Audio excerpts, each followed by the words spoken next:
नमस्कार दोस्तों, कैसे हैं आप सभी।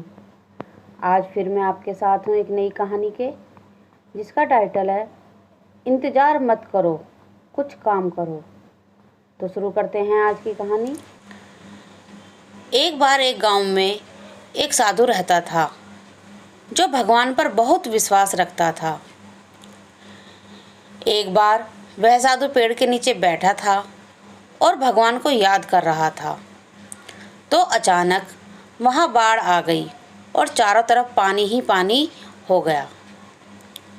सब लोग अपने आप को बचाने के लिए ऊपर पहाड़ की तरफ भागने लगे। उनमें से एक आदमी ने देखा कि इस हालत में भी साधु जी भगवान की तपस्या कर रहे हैं। उसने सोचा कि यह अपने आप को बचाने के लिए कहीं जा क्यों नहीं रहे हैं।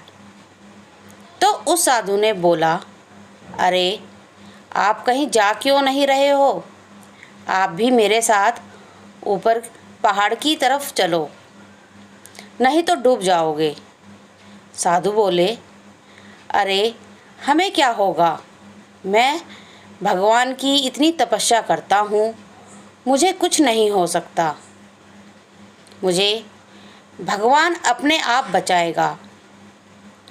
धीरे धीरे पानी साधु के कमर तक आ गया। अब लोग वहाँ से नाव लेकर निकलने लगे। तो उनमें से एक साधु ने कहा, अरे पानी आपके कमर तक आ गया है, आप हमारे साथ चलो। तो साधु ने कहा कि नहीं नहीं, भगवान मुझे अपने आप बचाएगा। और वह नाव वाला भी वहाँ से निकल गया।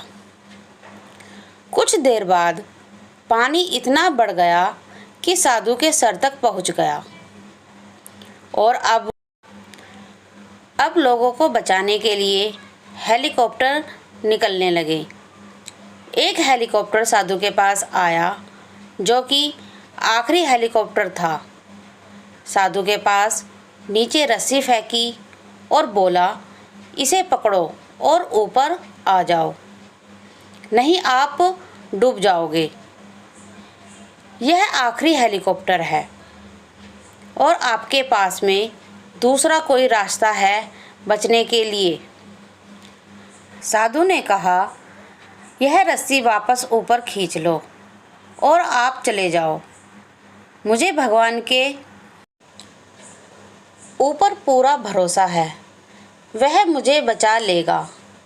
पानी काफ़ी ऊपर आ गया, पेड़ डूब गया और साधु की भी डूबने से मौत हो गई। मरने के बाद साधु भगवान के पास गया और बोला, हे भगवान, मैंने पूरी ज़िंदगी आपकी तपस्या की, मेरा सारा जीवन आपकी आराधना करने में लगा दिया, फिर भी इतने भरोसे के साथ इंतज़ार किया कि तुम मुझे बचाने आओगे, लेकिन वहाँ मेरे डूबकर मौत हो गई और तुम नहीं आए, ऐसा क्यों। भगवान बोले, मूर्ख, इंसान एक नहीं 3 बार आया था, वो तीनों बार मैं ही था। पहला पैदल, दूसरा नाव के द्वारा और तीसरा हेलीकॉप्टर के द्वारा, लेकिन तुमने मेरा एक भी अवसर पहचाना नहीं। पता नहीं किसका इंतज़ार कर रहा था। इस तरह से ज़िंदगी में हमें ऊपर वाला बहुत से मौके देता रहता है, लेकिन हम सब उस मौके को ठुकराकर पता नहीं किस चीज़ का इंतज़ार कर रहे होते हैं कि वो होगा तभी मैं करूँगा।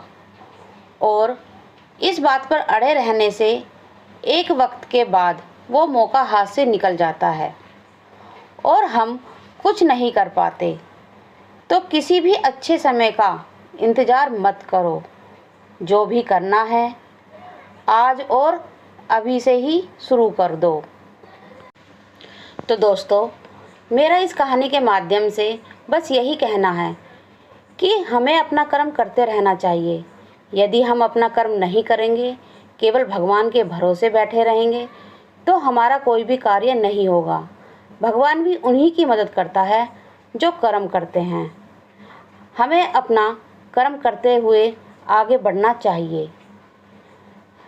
तो दोस्तों, अगर आपको मेरी कहानी ये अच्छी लगी तो प्लीज़ सब्सक्राइब करें, शेयर करें और कमेंट करें।